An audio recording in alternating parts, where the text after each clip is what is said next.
Something a bit different today. I'm off to the hospital.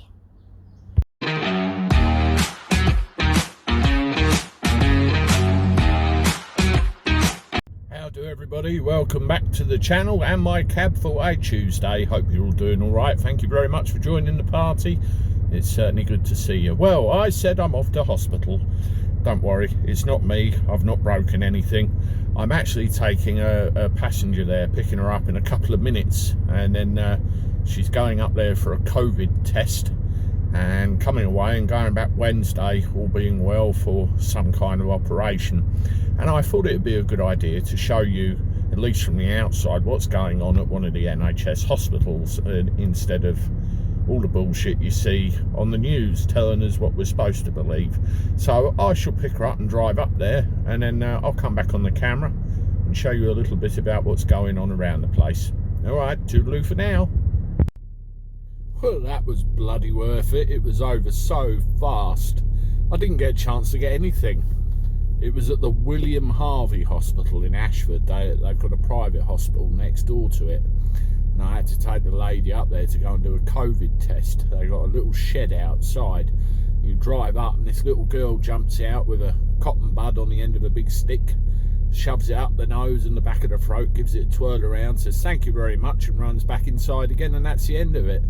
And providing that all goes well, she'll be back there on Wednesday to have a procedure that she needs doing. It was all very efficient, very fast, and there were lots of people around there. But what I did actually find, I had an opportunity land on my doorstep. I'll tell you about that now.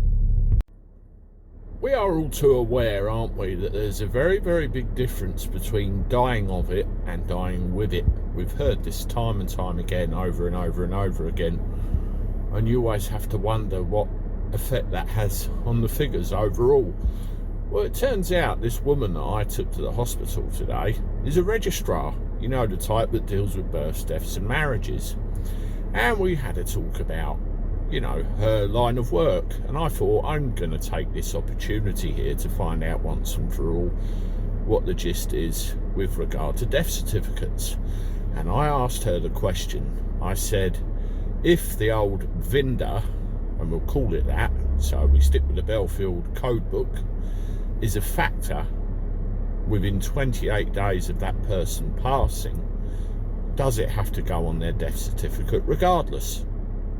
Doesn't matter what they died from, the primary cause of death, does it have to go on the death certificate? Her reply to that, yes.